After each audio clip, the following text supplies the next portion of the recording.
அனைவருக்கும் வணக்கம்.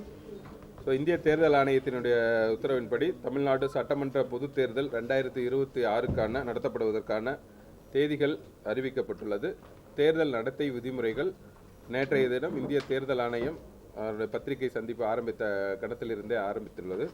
அதன்படியே இந்திய தேர்தல் ஆணையத்தினுடைய உத்தரவின்படி உடனடியாக செய்யப்பட வேண்டிய பணிகள் குறித்த ஆலோசனை கூட்டம் நேற்றே அனைத்து அலுவலர்களுக்கும் நடத்தப்பட்டு திண்டுக்கல் மாவட்ட காவல் கண்காணிப்பாளர் உட்பட பல்வேறு துறைகளினுடைய ஒத்துழைப்போடு நேற்றைய தினம் FST, SST, video surveillance team என்று சொல்லக்கூடிய அனைத்து குழுக்களும் நேற்றைய தினத்திலிருந்தே பணியில் இருக்கிறார்கள். தொடர்ந்து 3 ஷிஃப்ட் ஏபிசி என்று சொல்லக்கூடிய 3 ஷிஃப்ட்லேயுமே அவங்க தொடர்ந்து பணிகள் இருப்பாங்க. இதை பொறுத்த வரைக்கும் தேர்தல் அறிவிப்புகள் குறித்த இந்திய தேர்தல் ஆணையத்தினுடைய ஷெட்யூல் படி தேர்தல் அறிவிக்கை நாள் நோட்டிஃபிகேஷன் 30/3/2026, வேட்புமனு தாக்கலுக்கான தொடக்க நாள் 30/3/2026, வேட்புமனு தாக்கல் செய்வதற்கான கடைசி நாள் 6/4/2026. மனுக்களை திரும்ப பெறுவதற்கான பரிசீலனை செய்யப்படக்கூடிய நாள் 7/4, திரும்ப பெறுவதற்கான கடைசி நாள் 9/4. மிக முக்கியமாக நம்முடைய வாக்குப்பதிவு நாள் 23/4/2026, வாக்கு எண்ணிக்கை மே 4ஆம் தேதி. இதுதான் முக்கிய நாட்களாக இந்திய தேர்தல் ஆணையம் அறிவித்திருக்கு. தேர்தல் நடத்தை விதிமுறைகளை பொறுத்தவரையில் நேற்றைய தினத்திலிருந்தே தேர்தல் நடத்தை விதிமுறைகள் முழுவதுமாக அமலுக்கு வந்துள்ளது. அதனுடைய முதல் கட்டமாக நமக்கு அந்த 72 ஹவர்ஸ் டைம்லைன்ஸ் படி கொடுத்துருப்பாங்க. அதில் முதல் 24 மணி நேரத்திற்குள்ளார அனைத்து அரசு அலுவலகங்கள் இருக்கக்கூடிய டிஃபேஸ்மெண்ட் அப்படிங்கிறது எம்சிசியினுடைய நாம்ஸ் படி ரிமூவ் பண்ணணும். அதற்கான பணிகள் நேற்று சாயந்தரத்திலிருந்தே எல்லா அரசு அலுவலகங்களிலுமே அந்த பணிகள் நடைபெற்று கொண்டு வருகிறது. அதற்கடுத்தது அடுத்த 48 மணி நேரத்திற்குள்ளார அனைத்து பொது இடங்கள், சாலைகளாக இருந்தாலும் சரி, பேருந்து நிலையங்கள் உட்பட அனைத்து பொது இடங்களில் இருக்கக்கூடிய டிஃபேஸ்மெண்ட் அப்படிங்கிறது 48 மணி நேரத்திற்குள் நம்ம முழுசுமாக அதை ரிமூவ் பண்ணணும்னு சொல்லியிருக்காங்க. அடுத்த கடைசி கட்டமாக தனியாருக்கு சொந்தமான பகுதிகளில் தேர்தல் நடத்தை விதிமுறைகள் மற்றும் டிஃபேஸ்மெண்ட்டோட ரிமூவல் 72 மணி நேரத்திற்குள்ளார ரிமூவ் பண்ணணும்னு சொல்லியிருக்காங்க. ஊரக பகுதிகளில் இருக்கக்கூடிய பகுதிகள் மட்டும் அனுமதியோடு வச்சுருந்தாங்கன்னா அதை எக்ஸ்பெண்டிச்சரில் சேர்த்து, அனுமதியோடு தனியார் இடங்கள்லையோ வீடுகள்லையோ ஏதாவது சின்னங்கள் கொடிகள் வரைஞ்சிருந்தாங்கன்னா அதை அந்த எக்ஸ்பெண்டிச்சரில் சேர்த்துருப்பாங்க. இது முக்கியமாக இப்போ நம்ம இமீடியட்டாக தேர்தல் நடத்தும் அலுவலர் அப்படிங்கிற முறையில் முக்கியமாக இந்த பணிகளை செய்ய சொல்லியிருக்கோம். இது மட்டும் இல்லாமல் அடுத்த தேர்தல் நடத்தை விதிமுறைகளில் என்னென்ன பண்ணணும் பண்ணக்கூடாது அப்படிங்கிற தெளிவான கருத்துக்கள் தேர்தல் ஆணையத்தினுடைய உத்தரவின்படி அனைத்து கட்சியினுடைய கூட்டம் நடத்தப்பட்டு அனைத்து கட்சிகளுடைய பிரதிநிதிகளுக்கும் முறையாக தெரிவிக்கப்பட்டுள்ளது. அதே போன்று என்னென்னலாம் செய்யணும் என்னென்னலாம் செய்யக்கூடாது என்பது குறித்த தகவல்களும் அவர்களுக்கு தெரிவிச்சிருக்கோம். இதில் முக்கியமாக நம்ம மாவட்ட தேர்தல் நடத்தும் அலுவலகத்தில் பார்த்தோம்னா 24 மணி நேரமும் செயல்படக்கூடிய கண்ட்ரோல் ரூம்.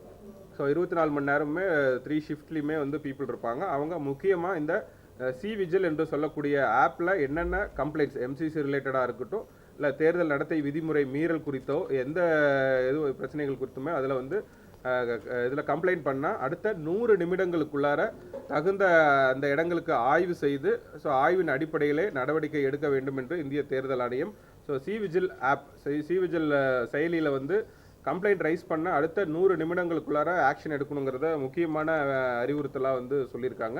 அதற்கு ஏற்பவாறு பார்த்தோம்னா டீம்ஸ் எல்லாமே களத்தில் இருக்காங்க.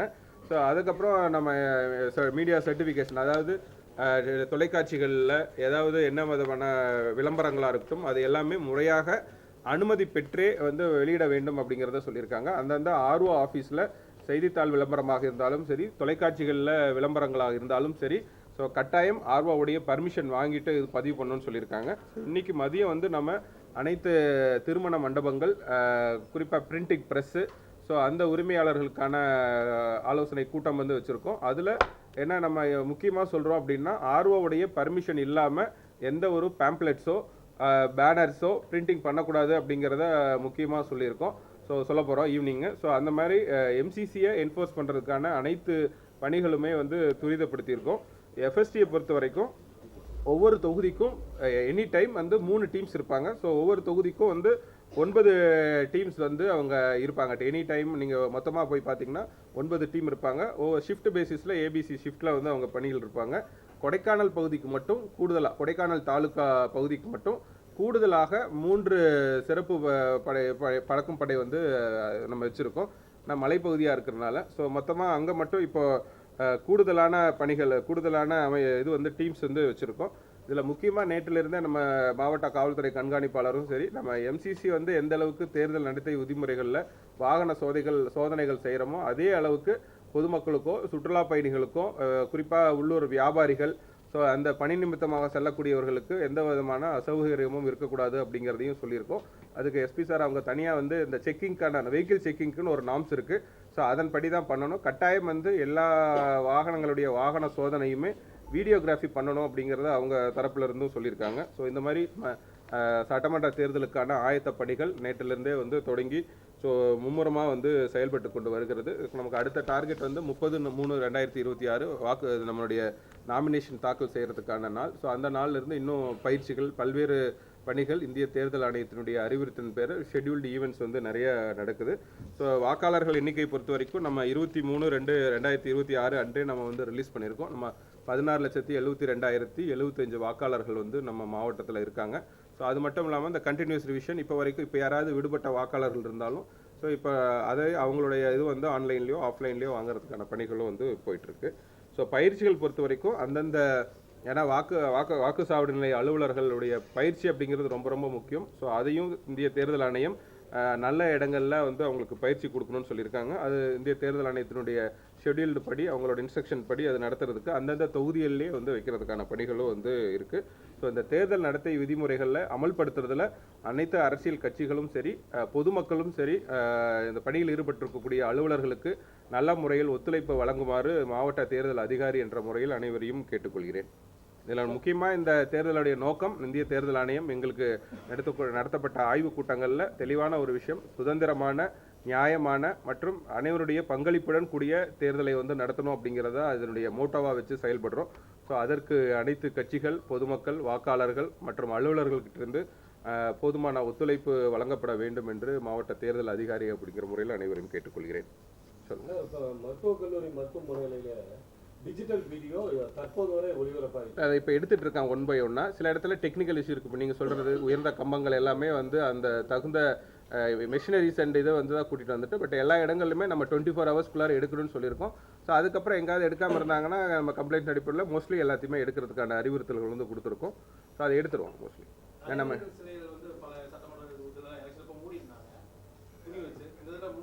2011 இந்திய தேர்தல் ஆணையத்தினுடைய அறிவுறுத்தின்படி இறந்த தலைவர்களுடைய சிலைகளை மறைக்க வேண்டிய அவசியம் இல்லை அப்படிங்கிறத 2011 அப்பயே வந்து கிளாரிஃபிகேஷன் கொடுத்துருக்காங்க. ஸோ அதன்படி தான் வந்து நம்ம தேர்தல் நடத்தை விதிமுறைகள் வந்து அமல்படுத்தப்படும். திண்டுக்கல் மாவட்டத்தில் பதற்றமான வாக்குச்சாவடிகள் எதுன்னு கண்டிருக்கீங்க, அதுக்கு வந்து வெப்காஸ்டிங் இல்லை 100% வெப்காஸ்டிங் இந்த தடவை இந்திய தேர்தல் ஆணையம் வந்து புதிய நடைமுறையாக வந்து 100% அனைத்து வாக்குச்சாவடி மையங்களிலுமே வந்து வெப்காஸ்டிங் அப்படிங்கிறத செஞ்சுருக்கோம். நம்மளை பொறுத்த வரைக்கும் 2301 வாக்குச்சாவடி நிலையங்களிலுமே வெப்காஸ்டிங் செய்வதற்கான இப்போ வந்து ஃபெசிலிட்டிஸ் பண்ணிட்டு இருக்காங்க. ஸோ அதை கன்ஃபார்மாக வந்து இது வந்து நம்ம 100% வந்து வெப்காஸ்டிங் முறையில் தான் இந்த தடவை தேர்தல் நடக்கும். 100% வாக்காளர்கள் ஓட்டணும் அப்படிங்கிறதுக்கான விழிப்புணர்வு நிகழ்ச்சி எப்படி நீங்கள் இப்போ உங்களுக்கு தெரியும் நம்ம ஸ்வீப் அப்படின்னு சொல்லுவாங்க. ஸோ பொதுமக்கள் மத்தியில் குறிப்பாக ஒவ்வொரு கேட்டகரியில் எங்கெங்கெல்லாம் வந்து லோ டேர்ன் அவுட் சென்ற எலெக்ஷனில் எங்கெங்கெல்லாம் வாக்கு சதவீதம் வந்து கம்மியாக இருக்குங்கிறத பார்த்துட்டு அந்த இடங்களில் தனியாக ஒரு மாவட்ட அளவிலான ஒரு அலுவலர் வந்து நியமிக்கப்பட்டு ஒவ்வொரு தொகுதிக்கும் ஒவ்வொரு பகுதிக்குமான சிறப்பு நிகழ்ச்சிகள், விழிப்புணர்வு நிகழ்ச்சிகள் முதல் தர ஓட்டு போடக்கூடிய ஃபஸ்ட்டு டைம்ஸ் ஓட்டர்ஸ்க்கும் சரி, அதே போல் எந்தெந்த பகுதிகளெலாம் குறைவான வாக்குப்பதிவு இருக்கோ அந்த இதெல்லாம் எடுத்து வச்சுருக்காங்க. ஸோ அதில் இப்போ நம்ம இந்த டிஃபேஸ்மெண்ட்லாம் முடிஞ்சோன்னா அதுக்கான திட்டமிட பணிகள் வந்து நடந்துகிட்ருக்கு. ஸோ கட்டாயம் நீங்கள் சொல்கிற மாதிரி 100% வாக்குப்பதிவு அப்படிங்கிறது நம்ம எல்லாருடைய நோக்கமாக இருக்குது. கண்டிப்பாக அதை நோக்கிய இது வந்து அனைத்து பணிகளும் வந்து நம்ம செஞ்சுட்ருக்கோம். திண்டுக்கல் மாவட்டத்தில் பல்வேறு பகுதிகளில் வந்து பார்த்தீங்கன்னா அந்த வாக்காளர்களுக்கு பரிசு பொருட்கள் கொடுக்கறது தொடர்பாக வந்து நிறைய இடத்துல நிறைய பொருட்கள் வந்து வச்சிருக்கிறதா ஒரு தகவல் வந்துட்டு இருக்கு. ஏன்னா இப்போ முறக்கணக்கு ஸ்டார்ட் பண்ணுறதுக்கு முன்னாடி நிறைய கொடுத்துட்டு இருந்தாங்க. அதில் தேக்கமடைஞ்ச பொருட்கள் வந்து இப்போ இந்த காலகட்டத்தில் கொடுக்கறதுக்கான வேலைகளை வந்து செஞ்சுட்டு இருக்கிறதா ஒரு தகவல் வந்து. இல்லை எம்சிசி வயலேஷன்ஸ் பொறுத்த வரைக்கும் உங்களுக்கு தெரியும், நம்ம ஒவ்வொரு சட்டமன்ற தொகுதியிலுமே 9 குழுக்கள், அதாவது எஃப்எஸ்டி, எஸ்எஸ்டி, நம்ம வீடியோ சர்வைலன்ஸ் டீமு, நிறைய குழுக்கள் வந்து நம்ம அமைச்சிருக்கோம். அந்த படி அவங்க நேற்றுலேருந்தே டியூட்டியில் இருக்காங்க. எங்கேயாவது கம்ப்ளைண்ட்ஸ் இந்த மாதிரி பரிசு பொருட்கள் கொடுக்குறதா தகவல் வந்தது அப்படின்னா நம்ம தேர்தல் ஆணையத்தினுடைய அறிவுறுத்தல் பேரில் வந்து தகுந்த நடவடிக்கை வந்து எடுக்கப்படும். சார் 85 வயசுக்கு மேலே உள்ளவங்க அப்புறம் 60% மாற்றுத்திறனாளிகள் வந்து வீட்லேயே வச்சு ஓட்டு போடலாம் அப்படிங்கிறது அந்த பட்டியல் தயார் இல்லை, அந்த பட்டியல் பொறுத்த வரைக்கும் ஆப்சென்டிஸ் ஓட்டர் என்று சொல்லக்கூடிய மாற்றுத்திறனாளிகள் மற்றும் 85 ஓட்டர்ஸ்க்கான லிஸ்ட் வந்து இப்போ எடுத்துட்டு இருக்காங்க. ஸோ அதை எடுத்து முடிச்சதுக்கப்புறம் அவருடைய வீடுகளுக்கே போய் அவங்ககிட்ட ஃபார்ம் 12 வந்து நம்ம கொடுப்போம். அவங்களுக்கு தேவையா இல்லையாங்கிறத பொறுத்து அவங்களுடைய விருப்பத்தின் அடிப்படையில் வந்து அந்த பணிகள் வந்து இப்போ நடக்க ஆரம்பிக்கும். இது முதல் கட்டமாக வந்து நம்ம லிஸ்ட் வந்து இப்போ எடுத்துகிட்டு இருக்காங்க. லிஸ்ட் ஆல்மோஸ்ட் ஃபைனலைஸ் ஆயிடுச்சு. ஸோ மற்ற பணிகள் தேர்தல் ஆணையத்தினுடைய அறிவுறுத்தலின்படி தொடர்ந்து நடக்கும். இல்லை அதில் கிளாரிஃபிகேஷன் தெளிவாக ஏற்கனவே 2011 கொடுத்துருக்காங்க. மறைந்த தலைவர்கள், அரசியல் தலைவர்கள் சமூக தலைவருடைய சிலைகளை வந்து மூட வேண்டிய டிஃபேஸ்மெண்ட்டில் வந்து கன்சிடர் பண்ண வேண்டிய அவசியம் இல்லைன்னு சொல்லியிருக்காங்க. ஸோ அதனால் அதன்படி தான் நம்ம இல்லை எல்லா தலைவர்களுக்குமே அதே இன்ஸ்ட்ரக்ஷன் தான். எந்த ஒரு குறிப்பிட்ட தலைவருக்கோ அப்படிங்கன்னு இல்லாமல் தேர்தல் ஆணையம் தெளிவாக சொல்லியிருக்காங்க. மறைந்த தலைவர்கள் இருந்தாங்கன்னா அதை வந்து க்ளோஸ் பண்ண வேண்டிய அவசியம் இல்லைன்னு சொல்லியிருக்காங்க. நாங்கள் அவங்க டெய்லி ப்ரெஸ் ரிலீஸ் வந்து நம்ம கொடுப்பாங்க இங்கேருந்து. இல்லை டெய்லி வந்து ஈவினிங் வந்து அவங்க 3 மணிக்குள்ளார இல்லை உங்களுக்கு இன்னும் 6 o'clock at least we will try to give. இல்லை அது 24 hours டியூட்டியில் இருக்கு. இல்லை டெய்லி அவங்க டியூட்டியில் உங்களுக்கு தெரியும் 24/7 அவங்க டியூட்டியில் இருக்காங்க. நம்ம ஏதாவது ஈவினிங் ஒவ்வொரு நாளும் பிடிச்சதா ஒரு 6 மணிக்குள்ளார உங்களுக்கு கொடுக்குற மாதிரி சொல்லுவோம். டெய்லி ஒரு ஈவினிங் 6 o'clock முன்னாடி அந்த அன்னைக்கு கொடுக்கக்கூடிய தகவல் அந்த ரிப்போர்ட் ஏதாவது சீசர் ரிப்போர்ட்ஸ் இருந்துச்சு அப்படின்னா உங்களுக்கு கொடுக்க சொல்லுங்கள். அது சார் ஊடகங்களுக்கு வந்து கொஞ்சம் காட்சி பொருளை காட்டுறது மாதிரியான விஷுவல்ஸ் கிடைச்சா கூட அது நீங்கள் ரெக்கார்ட் பண்ணியே கூட எங்களுக்கு பண்ணனாலும் பிரச்சனை இல்லை. ஏன்னா அவங்களுக்கு செய்தித்தாளுக்கு வந்து கொடுக்கறத இது பண்ணிக்கலாம் சார். சரி, நான் விஷுவல் மீடியாவில் என்ன அம்சங்கள் செக் பண்ணுறேன். பட் உங்களுக்கு வந்து டெய்லி சீசர் ரிலேட்டடான தகவல் வந்து உடனுக்குடன் கிடைக்கிறத என்ஷூர் பண்ணிக்கிறோம்.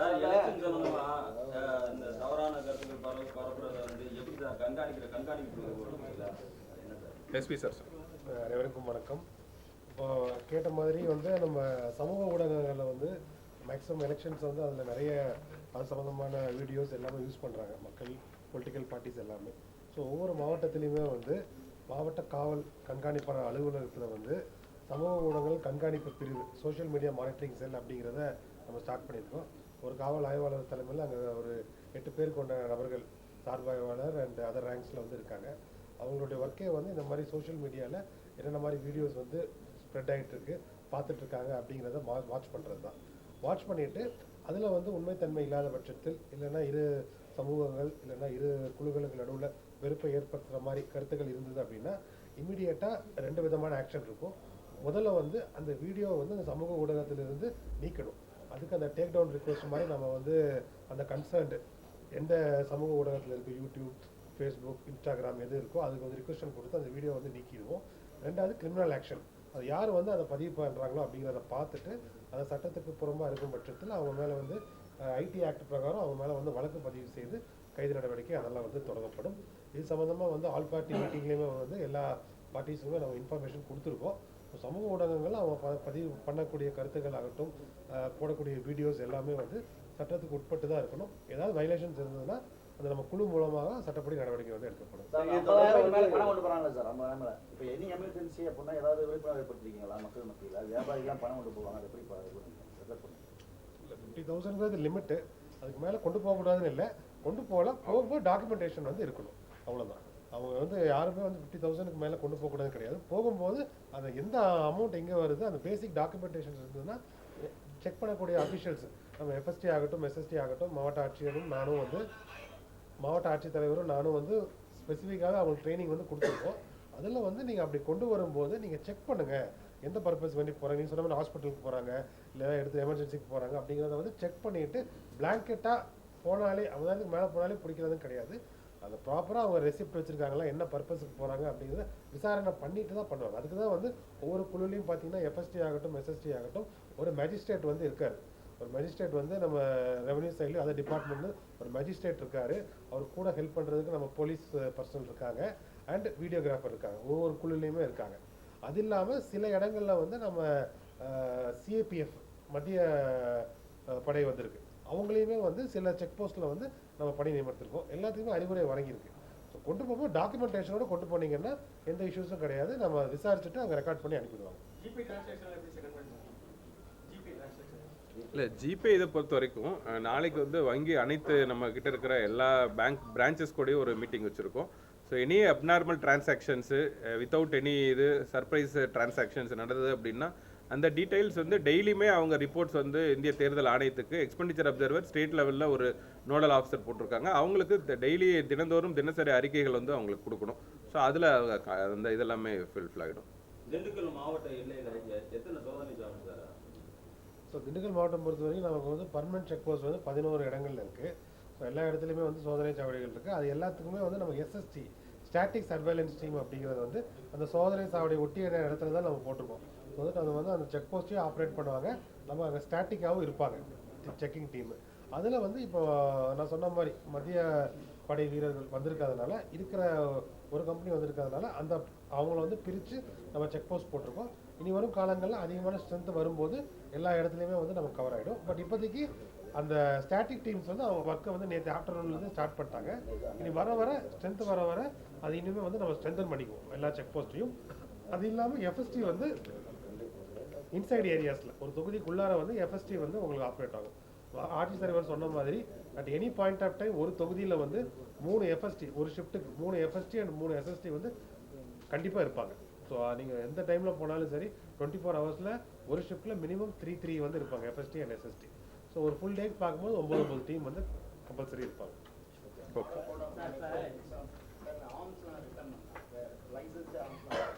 படைக்கலன் பொறுத்த வரைக்கும் நம்ம ஏற்கனவே வந்து அந்த நார்ம்ஸ் பிரகாரம் எலெக்ஷன் டைமில் வந்து அதை ஒப்படைக்கணும். ஏன்னா வந்து அவங்ககிட்ட இருந்தது அப்படின்னா அதை வந்து ஏதாவது இன்னும் இன்டிமிடேஷனுக்கு வந்து யூஸ் பண்ணுவாங்கங்கிற நோக்கத்தில் தான் வந்து எலெக்ஷன் கமிஷன் ஏற்கனவே அறிவுரை வழங்கினபடி நம்ம மாவட்டத்தில் கிட்டத்தட்ட 95% படைக்கலன்கள் வந்து ரிட்டர்ன் பண்ணிட்டாங்க. அட்வான்ஸாகவே வந்து கொடுத்துட்டாங்க. சில படைக்கலன்கள் மட்டும் சில வங்கிகள் அதுக்கு மாதிரி யூஸ் பண்ணுறதுக்கு மட்டும் அவங்க எக்ஸம்ஷன் வந்து கேட்டிருக்காங்க. அந்த எக்ஸம்ஷன் கேட்டதை வந்து மாவட்ட அளவில் ஒரு ஸ்க்ரீனிங் கமிட்டி இருக்குது. மாவட்ட ஆட்சித்தலைவர் தலைமையில் ஸ்க்ரீனிங் கமிட்டி இருக்குது. அவங்க வந்து அந்த எக்ஸம்ஷன் கேட்டதை வந்து அந்த ஸ்க்ரீனிங் கமிட்டியில் வந்து அந்த படைக்கலன்களை நம்ம ஒப்படைப்போம். அதை வெரிஃபை பண்ணிவிட்டு அது வந்து இந்த மாதிரி பேங்க்கு செக்யூரிட்டி பர்பஸ்க்கு வேண்டி அந்த படைக்கலன்களை யூஸ் பண்ணுறாங்க அப்படின்னு தெரிஞ்சதுன்னா நம்ம சர்டிஃபை பண்ணி கொடுத்துருவோம். அந்த பர்பஸ்க்கு உண்டானது மட்டும் அவங்க வச்சுக்கலாம். ரிமைனிங் வந்து எல்லாமே வந்து ஆல்ரெடி வந்து டெபாசிட் பண்ணிட்டாங்க நம்ம மாவட்டம் பொறுத்த வரைக்கும். ஒன்லி அந்த எக்ஸாம் கேட்டவங்க மட்டும்தான் பெட்டிஷன்ஸ் வந்து பெண்டிங் இருக்குது. அது அந்த ஸ்க்ரீனிங் கமிட்டியில் நம்ம கொடுத்து முடிவு எடுத்துருவோம். பணம் பறிமுதல் செய்வதை எப்படி டாக்குமெண்ட்? ஃபார் எக்ஸாம்பிள் அந்த எஃப்எஸ்டி ஒரு எஸ்எஸ்டி பிடிக்கிறாங்க இல்லையா, பிடிக்கும் போது அந்தந்த நான் சொன்ன மாதிரி ஒவ்வொரு எஃப்எஸ்டி அண்ட் எஸ்எஸ்டியில் ஒரு மேஜிஸ்ட்ரேட்டை வந்து கொடுத்துருக்கோம். ஸ்பெஷல் பவர்ஸ் அந்த மேஜிஸ்ட்ரேட்டியல் பவர்ஸ் வந்து மாவட்ட ஆட்சித்தலைவர் மூலமாக அவங்களுக்கு கொடுக்கப்பட்டிருக்கு.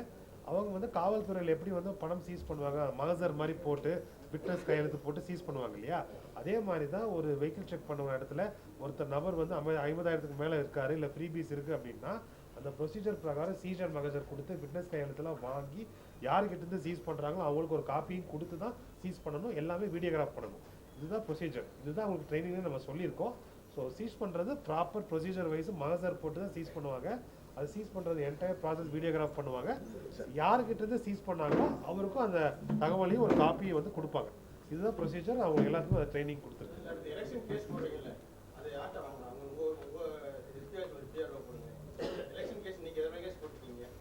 ஓகே, நம்ம டெய்லி வந்து ஓகே நம்ம எஸ்பி ஆஃபீஸ்லேருந்து நான் உங்களுக்கு அதை நம்ம எவ்ரிடே என்னென்ன வழக்குகள் அந்த டிஃபேஸ்மெண்ட் ஆகட்டும் இல்லை அதர் வழக்குகள் 7 மணிக்கு நான் தர சொல்லுங்கள். இல்லை சார், அது தொடர்பாக ஏதாவது ஆப் இந்த மாதிரி இன்ஸ்டால் பண்ணால் கூட நாங்கள் அந்த ஆப்பில் இருந்து கூட எடுத்துக்கிற மாதிரியான ஏதாச்சும் ரெடி பண்ணலாமா? இல்லை, நாங்கள் கொடுத்துட்றோம். நாங்கள் ப்ரெஸ் ரீஃபிங்காக வந்து குரூப்பில் கூட போட்டுடுறோம். நான் அப்டேட் பண்ணிடுறேன்.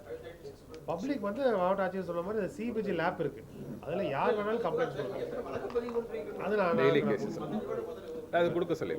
Okay, thank you. ஸோ இதை பொறுத்த வரைக்கும் இதில் எல்லாம் வந்து ஃபோட்டோ வீடியோலாம் இப்போ அப்டேட் பண்ணுவாங்க. அதுக்கு எப்படி சார்? அது எல்லாமே சோஷியல் மீடியாவில் வந்துடும். அதான் எஸ்பி சார் சொன்னாங்க, நீங்கள் 2 சமூகங்களுக்கு இடையில் 2 குழுக்களுக்கு இடையில் மத ரீதியாகவோ ஜாதி ரீதியாகவோ பிரச்சனைகள் ஏற்படுத்துகிற மாதிரி செய்திகள் எலெக்ஷனுக்குன்னு இல்லை, ஜென்ரலாகவே அது ஐடி ஆக்ட் வந்து ஆல்வேஸ் இப்போ இருக்குது. எலெக்ஷன் டைமில் கூடுதலாக அதில் கவனம் செலுத்துறதுக்கான தனியாக ஒரு சோஷியல் மீடியா செல் அவங்க எஸ்பி ஆஃபீஸில் வந்து ஃபங்க்ஷன் ஆகிட்டு இருக்கும். அது வாட்ஸ்அப்பாக இருக்கட்டும், எனி சோஷியல் மீடியா எல்லாமே அவங்க ட்ராக் பண்ணுவாங்க. வாட்ஸ்அப் குழுக்களில் மெசேஜ் ஏதாவது ராங்காக ஸ்ப்ரெட் ஆச்சுனாலுமே அதுக்கும் அவங்க தகுந்த நடவடிக்கை வந்து ஐடி ஆக்டில் அது கிரிமினல் ஆக்ஷன் உங்களுக்கு தெரியும். ஸோ அது தெளிவாக எப்பயுமே எடுப்பாங்க. அது தேர்தல் ஆணையம் ரொம்ப ஸ்பெசிஃபிக்காக காவல்துறைக்கு வந்து சொல்லியிருக்காங்க. ஸோ அது எல்லாமே இது பண்ணுவோம். உங்களை பொறுத்த வரைக்கும் கடைசியாக முடிக்கிறதுக்கு முன்னாடி அனைத்து ஊடக நண்பர்களுக்கும் நீங்கள் கேட்ட மாதிரி தான் நம்ம இது ஒரு ஜனநாயக பணி. இதில் 100% வாக்குப்பதிவு அப்படிங்கிறது ஒவ்வொரு மாவட்டத்திற்குமான ஒவ்வொரு தொகுதிக்குமான முக்கியமான இது ஒரு ஜனநாயகத்தினுடைய வலுப்படுத்தக்கூடிய அளவுக்கு பொதுமக்களுடைய வாக்காளருடைய பங்களிப்பு ரொம்ப ரொம்ப முக்கியம். ஸோ அதை வந்து அதிகப்படுத்துவது தான் நம்முடைய நோக்கம். நம்மளை பொறுத்த வரைக்கும் 100% வாக்குப்பதிவு அப்படிங்கிறத நோக்கி தான் நம்ம நிறைய பணிகள் வந்து விழிப்புணர்வுக்காக இருக்கட்டும் நிறைய பண்ண போகிறோம். அதில் கண்டிப்பாக அனைத்து ஊடக நண்பர்களுடைய ஒத்துழைப்பு இருக்கும் அப்படிங்கிற எதிர்பார்ப்பை உங்ககிட்ட இருந்து எதிர்பார்க்குறோம். மற்றபடி மற்ற பணிகள் எப்படி போயிட்டு இருக்கோ அதே அளவுக்கு ஊடக நண்பர்களுக்கு உங்களுக்கு இருக்கக்கூடிய தினசரி செய்திகளாக இருக்கட்டும் தகவல்களாக இருக்கட்டும் டெய்லி பேசிஸில் உங்களுக்கு கொடுக்க சொல்லிடுறோம்.